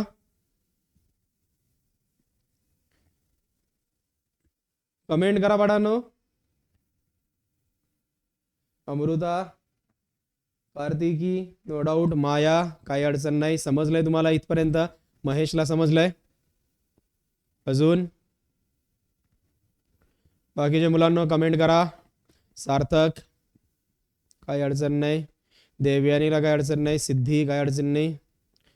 तर हे झालं तुमचं ग्राफिकल रिप्रेझेंटेशन ऑफ कुणासाठी, तर displacement, velocity and acceleration when particle start from mean position and when particle start from extreme position. ठीक आहे. आता आपण याच्यातल्या पुढच्या पार्ट वरती वर्क करू. तर बघा आता यानंतर याच्यातला जो पुढचा पार्ट आहे, तर यानंतर जो पुढचा पार्ट आहे तर तो आहे तर एक्सप्रेशन फॉर कुणासाठी, that is kinetic energy, potential energy and total energy of particle performing simple harmonic motion. तर सर्वात पहिलं बघा, that is kinetic energy of particle performing simple harmonic motion. Consider करा की तुम्ही कोणता एखादा पार्टिकल घेतला की जो पार्टिकलचं मास स्मॉल एम आहे आणि हा पार्टिकल सिंपल हार्मोनिक मोशन मध्ये. मग पार्टिकल सिंपल हार्मोनिक मोशन मध्ये जरी असेल त्याचं डिस्प्लेसमेंट एक्स घेतलंय, अँप्लिट्यूड ए आणि अँग्युलर वेलॉसिटी आपण ओमेगा कन्सिडर जरी केली, तर kinetic energy is equal to formula आहे 1/2 m omega square into a square minus x square. आणि याची दुसरी व्हॅल्यू आहे kinetic energy is equal to 1/2 k into a square minus x square. बघा आपण डिस्कस करतोय, that is kinetic energy of particle performing simple harmonic motion. तर kinetic energy is equal to दोन फॉर्म्युले. सर्वात पहिला फॉर्म्युला आहे that is k is equal to 1/2 m omega square into a square minus x square. आणि दुसरा आहे k is equal to 1/2 तर k into a square minus x square. Potential energy of particle performing simple harmonic motion formula कोणता आहे 1/2 m omega square into x square. आणि दुसरा आहे that is potential energy is equal to 1/2 k x चा square म्हणता येईल. याद बघा तिसरा जो पार्ट आहे तर तो आहे that is total energy of particle performing simple harmonic motion. आणि टोटल एनर्जीचे पण दोन फॉर्म्युले आहेत. सर्वात पहिला आहे that is 1/2 m omega square into a square. आणि टोटल एनर्जीचा दुसरा फॉर्म्युला आहे 1/2 के ए चा स्क्वेअर. बघा आपण डिस्कस करतोय that is kinetic energy, potential energy and तर total energy of particle performing simple harmonic motion. Kinetic एनर्जीचे दोन फॉर्म्युले आहेत. पहिला आहे 1/2 m omega square into a square minus x square. तर दुसरा आहे k is equal to 1/2 k into a square minus x square म्हणता येईल. Then potential energy is equal to formula आहे 1/2 m ओमेगा स्क्वेअर इंटू काय असेल x square. तर दुसरा आहे दॅट इज 1/2 के एक्स चा स्क्वेअर म्हणता येईल. तर total energy of particle performing simple harmonic मोशनचा पहिला फॉर्म्युला आहे 1/2 m omega square into a square आणि दुसरा आहे 1/2 के ए चा स्क्वेअर म्हणता येईल. यानंतर याच्यातला पुढचा पार्ट आहे that is composition of 2SHM. म्हणजे दोन सिंपल हार्मोनिक मोशन घेतले आणि यांचं जर कंपोजिशन जरी केलं तर रिझल्टंट मोशन काय राहील. तर कन्सिडर करा की पहिलं सिंपल हार्मोनिक मोशन घेतलंय that is x1 is equal to a1 sine omega t plus phi1. दुसरं सिंपल हार्मोनिक मोशन घेतलंय that is x2 is equal to a2 sine omega t plus phi2. आणि या दोघांना जर कंबाईन जरी केलं तर रिझल्टंट मोशनचं displacement that is x is equal to लिहिता येईल x1 प्लस x2, किंवा याला सिम्प्लिफाय जरी केलं तर राहील x is equal to r sine omega t plus del म्हणू आपण. बघा आपण डिस्कस करतोय that is composition of 2SHM. आपण दोन सिंपल हार्मोनिक मोशन घेतले आहे. या दोन सिंपल हार्मोनिक मोशनचं बघा पहिलं इक्वेशन घेतलंय x1 is equal to a1 sine omega t plus phi1. दुसरा घेतलाय x2 is equal to a2 sine omega t plus phi2. तर या दोघांचं जर तुम्ही कॉम्बिनेशन जर केलं तर resultant displacement that is x is equal to काय फॉर्म्युला आहे तर x1 प्लस x2 म्हणा किंवा x is equal to r sine omega t plus del किंवा डेल्टा. यावरून तुम्हाला म्हणता येईल की the composition of 2SHM is also a simple harmonic motion whose resultant amplitude is r and resultant initial phase is काय म्हणता येईल delta म्हणू आपण किंवा डेल म्हणता येईल. मग यावरून बघा आपण कॅल्क्युलेट करता येईल that is resultant amplitude r is equal to formula आहे under root of a1 square plus a2 square plus twice a1 a2 into cos phi1 minus phi2. बघा तर resultant amplitude that is r is equal to काय formula आहे तर under root of a1 square plus a2 square plus twice a1 a2 into cos phi1 minus phi2. आणि resultant initial phase that is delta किंवा del is equal to formula आहे tan inverse of a1 sine phi1 plus a2 sine phi2 divided by a1 cos phi1 plus a2 cos phi2. तर हे झालं तुमचं तर composition of 2SHM म्हणजे दोन simple harmonic motion जरी घेतले. पहिलं घेतलं x1 is equal to a1 sine omega t plus phi1. दुसरं सिंपल हार्मोनिक मोशन घेतलं that is x2 is equal to a2 sine omega t plus phi2. दोघांना combine जरी केलं तर resultant displacement that is x is equal to राहील r sine omega t plus delta म्हणता येईल. यावरून म्हणता येईल the composition of 2SHM is also a simple harmonic motion whose resultant amplitude is r and resultant initial phase is काय म्हणता येईल del म्हणू आपण. यानंतर घेतलं resultant amplitude of 2SHM that is r is equal to काय formula आहे under root of a1 square plus a2 square plus twice a1 a2 into cos phi1 minus phi2 म्हणता येईल. आणि resultant initial phase that is delta is equal to formula आहे tan inverse of a1 sine phi1 plus a2 sine phi2 divided by a1 cos phi1 plus a2 cos phi2 म्हणता येईल. इतकं लक्षात आलं. यानंतर बघा आपण याच्यातल्या पुढच्या पार्ट वरती वर्क करू. तर तो आहे यातला जो काही नेक्स्ट पार्ट तर तो म्हणजे pendulum simple pendulum. Simple pendulum काय आहे की एखाद्या स्ट्रिंगला जर एखादा हेवी स्फिअर कनेक्ट जरी केला तर या अरेंजमेंटला काय म्हणू आपण सिंपल पेंडुलम म्हणता येईल. एखाद्या स्ट्रिंगला जर एखादा हेवी स्फिअर कनेक्ट जरी केला तर या अरेंजमेंटला काय म्हणू आपण सिंपल पेंडुलम म्हणता येईल. या सिंपल पेंडुलमचे पुढे जाऊन तीन टाइप्स आहेत. एक आहे आयडियल सिंपल पेंडुलम, दुसरा आहे that is practical simple pendulum आणि तिसरा आहे दॅट इज सेकंड पेंडुलम. मग आयडियल सिंपल पेंडुलम कशाला म्हणाल तर जर एखाद्या वेटलेस इनएक्सटेन्सिबल अँड ट्विस्टलेस स्ट्रिंगला जर एखादा हेवी स्फिअर कनेक्ट जरी केला या अरेंजमेंटला काय म्हणू आपण आयडियल सिंपल पेंडुलम म्हणता येईल. पण प्रॅक्टिकली पॉसिबल नाही आहे वेटलेस स्ट्रिंग. त्यामुळे काय झालं बघा नवीन डेफिनेशन प्रॅक्टिकल सिंपल पेंडुलमची. तर एका लाईट वेटेड अँड इनएक्सटेन्सिबल स्ट्रिंगला जर एखादा हेवी स्फिअर कनेक्ट जरी केला या अरेंजमेंटला काय म्हणू आपण प्रॅक्टिकल सिंपल पेंडुलम. आणि राहिला प्रश्न सेकंड पेंडुलम. तर सेकंड पेंडुलम कशाला म्हणाल a simple pendulum whose time period is 2 second is called काय म्हणता येईल सेकंड पेंडुलम. बघा आपण सुरुवात करतोय दॅट इज सिंपल पेंडुलम पासून. सिंपल पेंडुलम म्हणजे एखाद्या स्ट्रिंगला जर एखादा हेवी स्फिअर कनेक्ट जरी केला या अरेंजमेंटला काय म्हणू आपण सिंपल पेंडुलम म्हणता येईल. सिंपल पेंडुलमचे तीन टाइप्स आहेत. कोणते कोणते ideal simple pendulum, practical simple pendulum आणि सेकंड पेंडुलम. तर आयडियल सिंपल पेंडुलम कशाला म्हणू आपण, तर एखाद्या वेटलेस इनएक्सटेन्सिबल अँड ट्विस्टलेस स्ट्रिंगला जर एखादा हेवी स्पियर कनेक्ट जरी केला, या अरेंजमेंटला काय म्हणू आपण, आयडियल सिंपल पेंडुलम.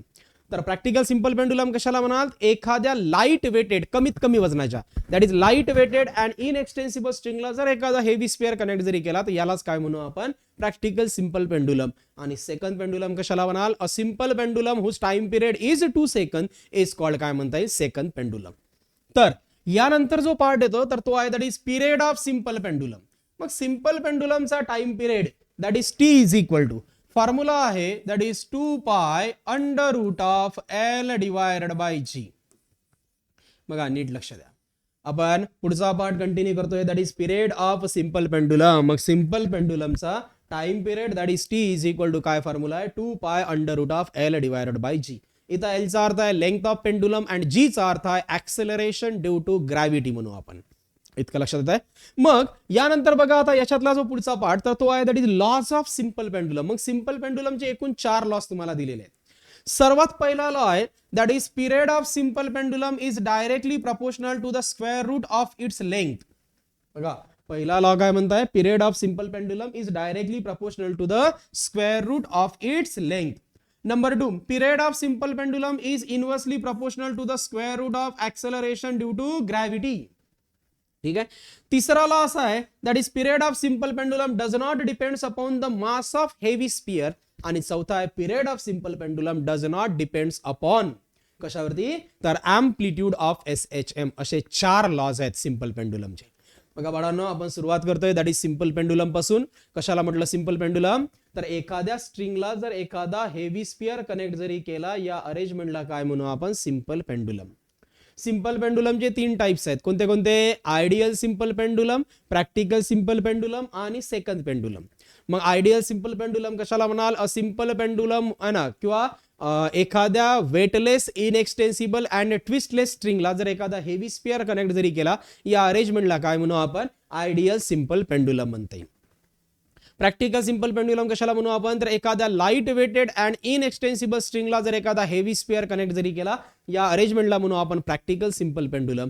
आणि तिसरा आहे सेकंड पेंडुलम. तर सेकंड पेंडुलम कशाला म्हणाल, a simple pendulum whose time period is 2 second is called काय म्हणू आपण, सेकंड पेंडुलम म्हणता येईल. इतकं लक्षात आलं. नेक्स्ट घेतला आपण that is period of simple pendulum. मग period of simple pendulum that is T is equal to काय फॉर्म्युला आहे, 2 pi under root of l divided by g, where l be the length of pendulum and g be the काय असेल, acceleration due to gravity. यावरून period of simple पेंडुलमचे एकूण 4 laws आहेत. सर्वात पहिलं, period of simple pendulum is directly proportional to the length म्हणू आपण. Number 2, period of simple pendulum is inversely proportional to the square root of acceleration due to gravity. आणि तिसरा आहे the period of simple pendulum does not depends upon the mass of heavy sphere. आणि चौथा आहे that is period of simple pendulum does not depends upon the amplitude of SHM म्हणता येईल. असे 4 laws आहेत. त्यानंतर याच्यातला पुढचा पार्ट येतो तो आहे length of second pendulum. Length of second pendulum. ठीक आहे. मग आता लेंथ ऑफ सेकंड पेंडुलम साठी बघा that is length L is equal to, length of second pendulum साठी आपण डिफाइन करतोय that is L is equal to formula आहे G divided by pi square. बघा सेकंड पेंडुलम कशाला म्हणाल, तर असा काही सिंपल पेंडुलम ज्याचा टाइम पिरियड 2 सेकंद राहत असेल, त्यालाच काय म्हणू आपण, तर सेकंड पेंडुलम म्हणता येईल. मग या सेकंड पेंडुलम साठी that is length of second pendulum L is equal to काय फॉर्म्युला आहे, G divided by pi square म्हणू आपण. कळताय. यानंतर याच्यातला जो पुढचा पार्ट आहे या पिरियड ऑफ सिंपल पेंडुलमच्या नंतर, तर आपण नेक्स्ट पार्ट जो शिफ्ट करतोय तर तो आहे अँग्युलर सिंपल हार्मोनिक मोशन. आता अँग्युलर सिंपल हार्मोनिक मोशन. मग कशाला म्हणाल अँग्युलर सिंपल हार्मोनिक मोशन, तर बघा लिनियर सिंपल हार्मोनिक मोशन कशाला म्हटलं होतं आपण, a periodic motion in which the restoring force is directly proportional to the displacement. Displacement कोणतं होतं, linear displacement. And the direction of force and displacement are opposite to each other. बस त्याच वेनी आहे लिनियरचा शब्द आपण लिनियरच्या ऐवजी अँग्युलरने याला चेंज करू.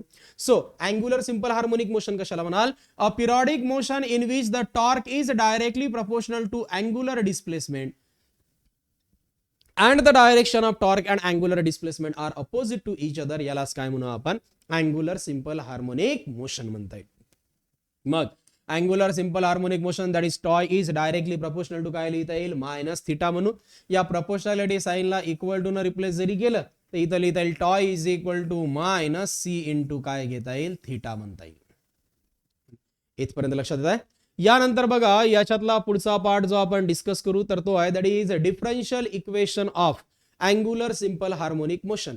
मग अँग्युलर सिंपल हार्मोनिक मोशनचं डिफरन्शियल इक्वेशन तर डिफरन्शियल इक्वेशन आहे that is d square theta divided by d t चा square plus C divided by I into theta is equal to काय असेल 0. बघा आपण डिस्कस करतोय that is differential equation of angular simple harmonic motion. आपण इथून calculate करू शकतो. बघा टॉय इज इक्वल टू काय फॉर्म्युला आहे I into alpha is equal to minus C into theta. ठीक आहे. तर या आयला इकडे पाठवलं that is alpha is equal to लिहिता येईल minus C divided by I into काय असेल थिटा. बट अल्फा म्हणजेच काय होते the rate of change of angular velocity with respect to time. आणि या अँग्युलर वेलॉसिटीला जर आपण रिप्लेस जरी केलं तर rate of change of angular displacement with respect to time that is d theta divided by d t. म्हणजे alpha is equal to लिहिता येईल तुम्हाला d square theta divided by d t चा स्क्वेअर. या आलेली व्हॅल्यू इथं put जरी केली आपण तर इथं राहील मग d square theta divided by d t चा square is equal to minus C divided by I into काय असेल थिटा. मायनसच्या टर्मला इकडे पाठवल्यावर काय येईल प्लस. म्हणजे इथं लिहिता येईल d square theta divided by d t चा square plus C divided by I into theta is equal to काय असेल 0. आणि हे राहील तुमचं differential equation of angular simple harmonic motion म्हणता येईल. मग या अँग्युलर सिंपल हार्मोनिक मोशनच्या नंतर याच्यातला जो पुढचा पार्ट आहे तर तो आहे दॅट इज टाइम पिरियडच म्हणू आपण. तर time period that is T is equal to formula आहे मग 2 pi under root of mu divided by I B. तर बघा आपण डिस्कस करतोय यातला पुढचा पार्ट की एखादा आपण जरी मॅग्नेट जरी घेतलं किंवा एखादी आपण कॉईल जरी घेतली आणि या कॉईलला जर आपण प्लेस जरी केलंय एका युनिफॉर्म मॅग्नेटिक फील्ड मध्ये ज्याचं मॅग्नेटिक इंडक्शन बी असेल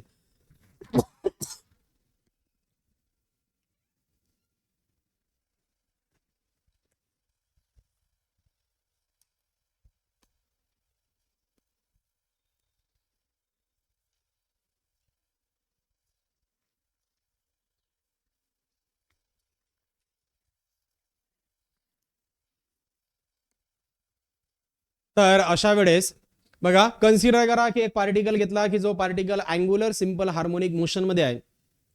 मग अँग्युलर सिंपल हार्मोनिक मोशन मध्ये तर त्याचा time period that is T is equal to 2 pi under root of I divided by mu b. इथल्या टर्म्स लक्षात घ्या. आयचा अर्थ होते मोमेंट ऑफ इनर्शिया, म्यूचा अर्थ आहे that is magnetic dipole moment and बीचा अर्थ आहे दॅट इज मॅग्नेटिक इंडक्शन. म्हणजे सपोज जर तुम्ही जरी एखादी जरी कॉईल जरी म्हणा किंवा एखादा मॅग्नेट जरी म्हटलं आपण की ज्याची magnetic dipole moment that is mu घेतलाय आपण याला एका युनिफॉर्म मॅग्नेटिक फील्ड मध्ये प्लेस केलं ज्याचं मॅग्नेटिक इंडक्शन बी घेतलंय आणि याचा मोमेंट ऑफ इनर्शिया आय जरी असेल तर time period T is equal to लिहिता येईल मग 2 pi under root of I divided by mu b. आपल्याला याला कॅल्क्युलेट करता येईल. आता याला फाइंड करण्यासाठी मग परत आपण तोच कन्सेप्ट घेऊ कोणता तर T is equal to 2 pi under root of angular acceleration divided by तर अँग्युलर डिस्प्लेसमेंट म्हणता येईल that is alpha divided by theta. त्यांनी पण याला सॉल्व्ह करता येईल. तर डायरेक्टली फॉर्म्युला घेतला that is T is equal to 2 pi under root of I divided by mu b. इथपर्यंत लक्षात येत आहे बघा. तर आपण डिस्कस करतोय दॅट इज सिंपल पेंडुलम पासून आपण सुरुवात केली. सिंपल पेंडुलम नेमका आहे तरी काय की सपोज एखाद्या स्ट्रिंगला जर एखादा हेवी स्पियर कनेक्ट जरी केला तर या अरेंजमेंटलाच काय म्हणू आपण सिंपल पेंडुलम म्हणता येईल.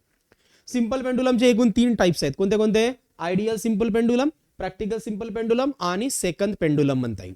मग आयडियल सिंपल पेंडुलम कशाला म्हणू आपण तर सपोज एखाद्या वेटलेस इनएक्सटेन्सिबल अँड ट्विस्टलेस स्ट्रिंगला जर एखादा हेवी स्पियर कनेक्ट जरी केला या अरेंजमेंटलाच काय म्हणू आपण आयडियल सिंपल पेंडुलम म्हणता येईल. पुढचा आहे practical simple pendulum. Practical simple pendulum कशाला म्हणू आपण तर एखाद्या लाईट वेटेड अँड इनएक्सटेन्सिबल स्ट्रिंगला जर एखादा हेवी स्पियर कनेक्ट जरी केला या अरेंजमेंटला काय म्हणू आपण प्रॅक्टिकल सिंपल पेंडुलम म्हणता येईल. आणि राहिला प्रश्न सेकंड पेंडुलम. मग सेकंड पेंडुलम कशाला म्हणाल a simple pendulum whose time period is 2 second is called काय म्हणता येईल सेकंड पेंडुलम म्हणून. यानंतर आपण घेतला दॅट इज पिरियड ऑफ कुणाचा दॅट इज सिंपल पेंडुलम. मग सिंपल पेंडुलमचा time period that is T is equal to काय फॉर्म्युला आहे 2 pi under root of l divided by g म्हणता येईल. यावरून आपण या सिंपल पेंडुलमचे एकूण 4 लॉज घेतले सर्वात पहिल्याला period of simple pendulum is directly proportional to the square root of its length म्हणता येईल. दुसरा आहे period of simple pendulum is inversely proportional to the square root of acceleration due to gravity. तिसरा घेतलं period of simple pendulum is independent of the mass of heavy sphere.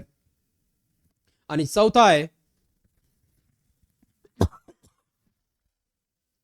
Period of simple pendulum is independent of the amplitude of SHM म्हणते.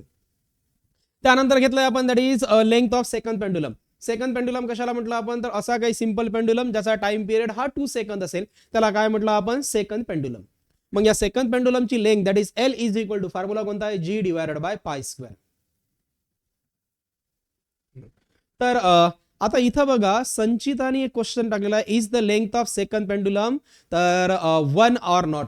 आता second पेंडुलमची length तर 1 राहीलच याची guarantee नाहीये. याच्या पाठीमागचं रिझन सांगतो. तर g be the acceleration due to gravity, acceleration due to ग्रॅव्हिटीची व्हॅल्यू व्हॅरी होईल. सपोज एका सर्टन हाईट वरती जरी गेले तर ऍक्सेलरेशन ड्यू टू ग्रॅव्हिटीची व्हॅल्यू चेंज आहे. पाय हा कॉन्स्टंट आहे, पायची व्हॅल्यू आहे 3.14 आणि त्याचा काय असेल स्क्वेअर. सो सिम्प्लिफाय जरी गेलं तर नियर अबाउट येऊ शकतं म्हणजे ज्या पॉइंट वरती पाय स्क्वेअर आणि जी सेम येईल तर अर्थ सरफेसवर सुद्धा ही व्हॅल्यू 1 नाही आहे, 0 समथिंगच्या फॉर्म मध्ये येईल. तर इतकं थोडंसं लक्षात राहू द्या. तर ही व्हॅल्यू 1 येईलच याची गॅरंटी नाहीये. कोणती लेंथ ऑफ सेकंड पेंडुलम ही व्हॅरी होईल. त्यानंतर घेतला आपण अँग्युलर सिंपल हार्मोनिक मोशन. आता अँग्युलर सिंपल हार्मोनिक मोशन कशाला म्हणू आपण तर a periodic motion in which the torque is directly proportional to angular displacement and the direction of torque and angular displacement are opposite to each other is called काय म्हणता येईल तर angular simple harmonic motion. angular simple harmonic motion चा formula आहे that is tau is equal to minus c into theta where c be the constant. त्यानंतर घेतला आपण differential equation of angular simple harmonic motion. मग angular simple harmonic मोशनचं differential equation कोणतं d square theta divided by dt चा square plus c divided by i into काय असेल theta is equal to काय लिहिता येईल 0. तर यानंतर बघा आता यालाच मी सिम्प्लिफाय करून दिलाय. जनरली आपण लिहितो ना tau is equal to minus C into theta. टॉयच्या ऐवजी घेतला I into alpha is equal to minus C into theta. That is alpha is equal to बघा आयला इकडे पाठवलं minus C divided by I into theta. Alpha म्हणजे d omega divided by d t and omega means d theta divided by d t. So alpha is equal to d square theta divided by d टीचा square. ही value आपण इथं put जरी केली तर अल्फाच्या ऐवजी d square theta divided by d टीचा square is equal to minus C divided by I into काय असेल थीटा. या मायनसच्या टर्मला इकडे पाठवलं म्हणजे d square theta divided by d t square plus C divided by I into theta is equal to काय असेल 0. आणि हे राहील तुमचं required differential equation of angular simple harmonic motion म्हणता येईल. या अँग्युलर सिंपल हार्मोनिक मोशनच्या नंतर याच्यातला जो पुढचा पार्ट आहे तर तो आहे दॅट इज की एखादा बार मॅग्नेट जरी घेतला आपण आणि याला बार मॅग्नेटला एका युनिफॉर्म मॅग्नेटिक फील्ड मध्ये प्लेस केलं. या बार मॅग्नेटची मॅग्नेटिक डायपोल मोमेंट आपण म्यू कन्सिडर केली. याला एका युनिफॉर्म मॅग्नेटिक फील्ड मध्ये प्लेस केलंय ज्याचं मॅग्नेटिक इंडक्शन आपण बी घेतले आणि I be the moment of inertia जरी असेल अशा वेळेस टी इज इक्वल टू राहील 2 pi under root of I divided by काय लिहिता येईल म्यू बी म्हणू आपण. इतकं लक्षात येत आहे. where I be the moment of inertia, mu be the magnetic dipole moment and B be the magnetic induction म्हणता येईल. यानंतर या चॅप्टरचा एक लास्ट पॉइंट बाकी आहे आणि तो आहे दॅट इज डॅम्प ऑसिलेशन. आता डॅम्प ऑसिलेशन कशाला म्हणू आपण तर a periodic oscillation whose amplitude goes on decreasing with increase in time. म्हणजे जसं तर टाइम ड्युरेशन इन्क्रीज होत जाईल तसं त्याचं एम्प्लिट्यूड डिक्रीज होत जात जरी असेल तर त्या ऑसिलेशनलाच काय म्हणू आपण डॅम्प ऑसिलेशन म्हणता येईल. बघा डॅम्प ऑसिलेशन काय a periodic oscillation whose amplitude goes on decreasing with increase in time. एक एक्झाम्पल जर द्यायचं जरी झालं तर तुम्ही नदीमध्ये म्हणा की एक तुम्ही दगड जरी टाकला तर दगड जरी टाकला तर ज्या पॉइंट वरती तो दगड त्या पाण्याला हिट करतो त्या पॉइंट वरती बघा मॅक्झिमम एम्प्लिट्यूडनं वेव्स ओरिजिनेट होतात आणि जसजशा त्या दूर जातील तसतसं त्यांचं एम्प्लिट्यूड हळूहळू डिक्रीज होत जाते. या प्रकारचं दोन्ही साईडनं जरी दाखवत जरी झालं तर या वेळी आपल्याला दाखवता येईल.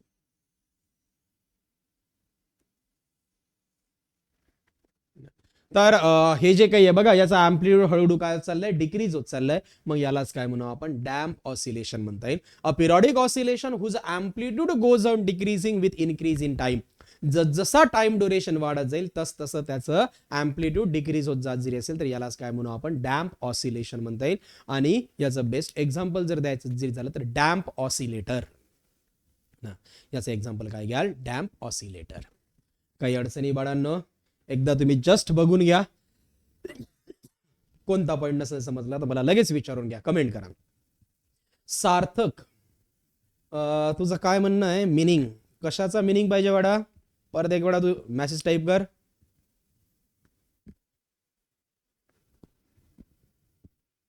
सार्थक.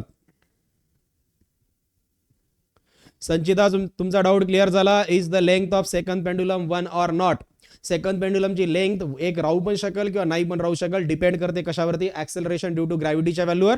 कारण पायची जी काही व्हॅल्यू आहे, पाय स्क्वेअर हे तर कॉन्स्टंट आहे. तुमचा डाऊट क्लिअर झाला. सार्थक, तुमचा काय डाऊट आहे? परत टाईप करा, मेसेज करा. पाय, पायची व्हॅल्यू, याचा अर्थ होते पाय, पाय हा कॉन्स्टंट आहे आणि याची व्हॅल्यू आहे 3.14.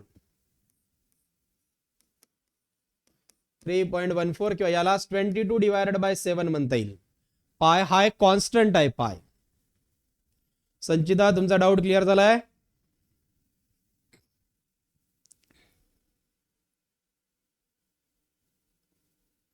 अजून कोणाला काही अडचणी आहे? अजून कोणाला काही अडचणी असेल तर विचारू शकता. एकदा परत काय ना की या फॉर्म्युलाला तुम्ही एकदा चेक करा आणि सांगा मला काही डाऊट जरी असेल तर.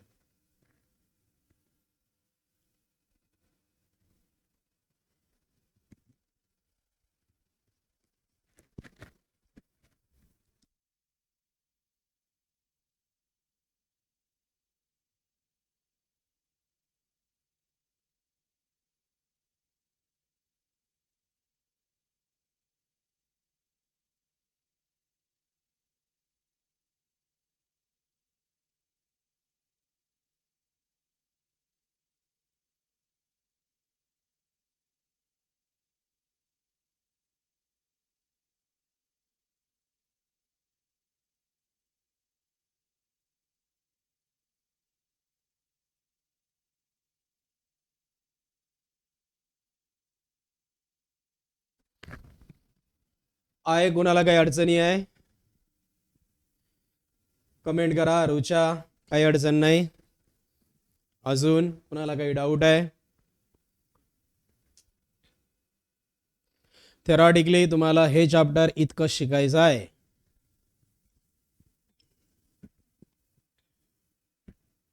कमेंट करा बाळांनो. अक्षय, काही अडचण नाही. सार्थक, काही अडचण नाही. या चॅप्टरमध्ये फॉर्म्युले जास्त आहे, याच्यावर क्वेश्चन सुद्धा जास्त विचारले जातात. देवयानीला सुद्धा काही डाऊट नाही. फॉर्म्युले इझी आहेत तसे, फक्त एवढंच आहे, थोडंसं तुम्ही कॉन्सन्ट्रेशन यासाठी वाढवायला पाहिजे. याचे क्वेश्चन तसे सोपे आहेत बाळांनो, फक्त एवढंच आहे, थोडंसं समजून घेणं आहे. Siddhi, all point understand. Amruta, no doubt sir. अजून बाळांनो बाकीच्यांचे कमेंट नाही आले. कुणाला काही अडचणी असेल या चॅप्टर बद्दल, जर अजून काही जाणून घ्यायचं जरी असेल तर तुम्ही विचारू शकता. कमेंट करा मला. नुसतं वन वे कम्युनिकेशन नसायला पाहिजे. Sumit More, no problem. Mahesh Jadhav, no doubt.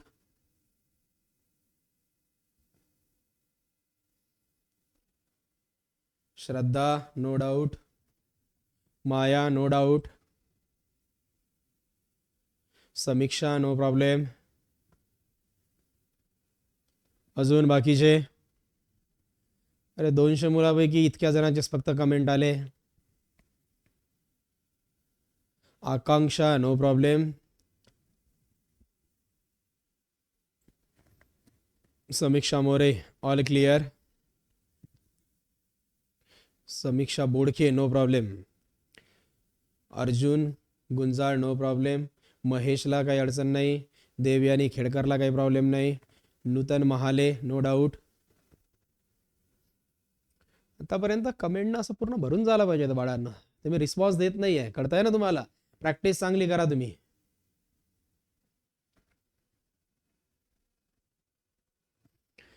तर थेरॉटिकली मग तुम्हाला हे चॅप्टर एवढं शिकायचं आहे. तुम्हाला एकदा परत काय ना की सुरुवातीपासून काही पॉइंट मी रिकॉल करून देतोय. बघा सुरुवात केली होती आपण दॅट इज ऑसिलेशन पासून. तर ऑसिलेशन मध्ये सुरुवात केली होती वेव्स पासून. वेव्हच्या नंतर आपण डिस्कस केलं होतं that is periodic motion. Periodic मोशनच्या नंतर आपण डिस्कस केलं होतं ऑसिलेटरी मोशन. या ऑसिलेटरी मोशनच्या नंतर घेतला आपण लिनियर सिंपल हार्मोनिक मोशन. या लिनियर सिंपल हार्मोनिक मोशनचं डिफरन्शियल इक्वेशन घेतलंय. त्यानंतर घेतला आपण acceleration of particle performing linear simple harmonic motion. नंतर घेतला आपण velocity of particle performing linear simple harmonic motion. Then घेतलं displacement of particle performing linear simple harmonic motion. त्यानंतर घेतला आपण that is maximum and minimum value of displacement velocity and acceleration. तर त्यानंतर घेतला आपण दॅट इज 5 डेफिनेशन कंटिन्यू केल्या होत्या. एक होतं amplitude, then period, then frequency, then phase आणि इपोच ऑफ एसएच. नंतर आलं होतं that is period when particle perform linear simple harmonic motion. मग लिनियर सिंपल हार्मोनिक मोशन मध्ये time period T is equal to काय फॉर्म्युला आहे 2π √m divided by k म्हणता येईल.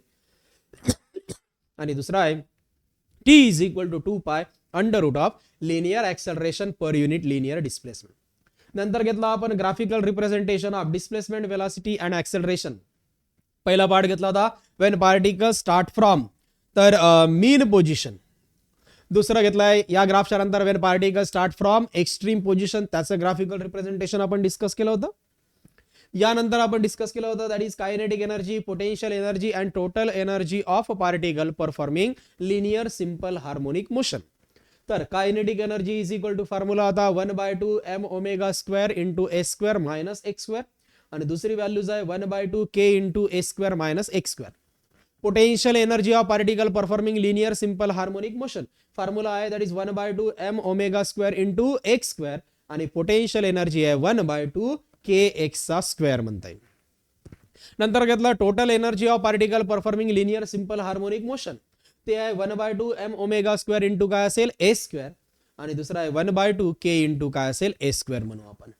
यानंतर आपण घेतलं कंपोजिशन ऑफ 2SHM म्हणजे 2 सिंपल हार्मोनिक मोशन घेतले आपण.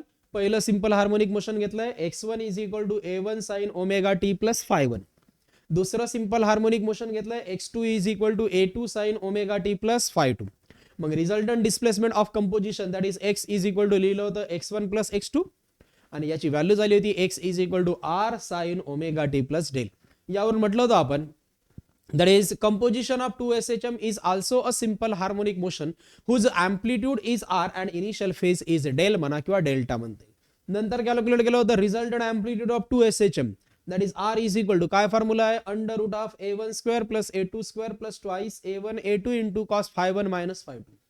त्यानंतर घेतलं resultant initial phase that is del is equal to काय फॉर्म्युला होता tan inverse of a1 sin phi1 plus a2 sin phi2 divided by a1 cos phi1 plus a2 cos phi2. नंतर घेतला आपण that is simple pendulum. Simple pendulum कशाला म्हणू आपण तर एखाद्या स्ट्रिंगला जर एखादा हेवी स्पिअर कनेक्ट जरी केला तर या अरेंजमेंटला काय म्हणता येईल सिंपल पेंडुलम म्हणून. सिंपल पेंडुलमचे 3 टाइप्स घेतले. कोणते कोणते ideal simple pendulum, practical simple pendulum आणि second pendulum. Ideal simple pendulum म्हणजे एखाद्या वेटलेस इनएक्सटेन्सिबल अँड ट्विस्टलेस स्ट्रिंगला जर एखादा हेवी स्पिअर कनेक्ट जरी केला या अरेंजमेंटला म्हणू आपण आयडियल सिंपल पेंडुलम. दुसरा घेतला प्रॅक्टिकल सिंपल पेंडुलम. मग प्रॅक्टिकल सिंपल पेंडुलम कशाला म्हणाल तर एखाद्या तर लाईट वेटेड अँड इनएक्सटेन्सिबल स्ट्रिंगला जर एखादा हेवी स्पिअर कनेक्ट जरी केला या अरेंजमेंटला काय म्हटलं आपण प्रॅक्टिकल सिंपल पेंडुलम. तर सेकंड पेंडुलम कशाला म्हणू आपण a simple pendulum whose time period is 2 second is called काय म्हणता येईल सेकंड पेंडुलम म्हणून. नंतर घेतला आपण time period T of simple pendulum. मग सिंपल पेंडुलमचा time period T is equal to formula आहे 2π under root of l divided by g म्हणता येईल. यावरून मग आपण सिंपल पेंडुलमचे एकूण 4 लॉज घेतले. सर्वात पहिला लॉ होता that is period of simple pendulum is directly proportional to the square root of its length. ठीक आहे. दुसरा लॉ असा होता that is period of simple pendulum is inversely proportional to the square root of acceleration due to gravity. तिसरा आहे period of simple pendulum is independent of the mass of heavy sphere. आणि चौथा आहे that is period of simple pendulum is independent of the amplitude of SHM म्हणता येईल. यानंतर आपण घेतलं that is length of second pendulum. Second पेंडुलमची length L is equal to काय फॉर्म्युला आहे G divided by pi square म्हणता येईल. त्यानंतर आलो आपण that is angular simple harmonic motion मध्ये. कशाला म्हटलं angular simple harmonic motion a periodic motion in which the angular displacement torque is directly proportional to angular displacement and the direction of torque and angular displacement are opposite to each other is called काय म्हणता येईल angular simple harmonic motion म्हणून. That is torque is directly proportional to minus theta किंवा torque is equal to minus c into theta. यावरून याचं आपण differential equation घेतलं होतं. याचं डिफरन्शियल इक्वेशन काय आहे d square theta divided by d t square plus C divided by I into theta is equal to 0. आणि यानंतर घेतलं आपण की एखादा पार्टिकल किंवा एखादी आपण कॉईल कन्सिडर केली किंवा एखादं मॅग्नेट घेतलं या मॅग्नेटची मॅग्नेटिक डायपोल मोमेंट आपण म्यू कन्सिडर केली याला एका युनिफॉर्म मॅग्नेटिक फील्ड मध्ये प्लेस केलं ज्याचं मॅग्नेटिक इंडक्शन आपण बी घेतलंय आणि तर मोमेंट ऑफ इनर्शिया जर आपण याचा आय कन्सिडर जरी केला तर अशा वेळेस time period of the magnet in angular simple harmonic motion that is T is equal to काय फॉर्म्युला राहील 2 pi under root of I divided by mu बी.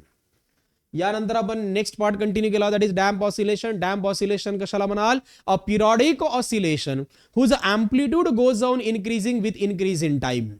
म्हणजे असं काही पिरियडिक ऑसिलेशन की ज्याचं अँप्लिट्यूड तर जसजसा टाइम ड्युरेशन इन्क्रीज होत जाईल तसं त्याचं अँप्लिट्यूड डिक्रीज होत जाईल. म्हणजे टाइम इन्क्रीज झाला तर अँप्लिट्यूड डिक्रीज होत असेल त्यालाच काय म्हणू आपण डॅम्प ऑसिलेशन म्हणता येईल. ठीक आहे. आणि या डॅम्प ऑसिलेशनचं एक्झाम्पल घेतलं होतं डॅम्प ऑसिलेटर. मी एक्झाम्पल पण तुम्हाला सांगितलं होतं.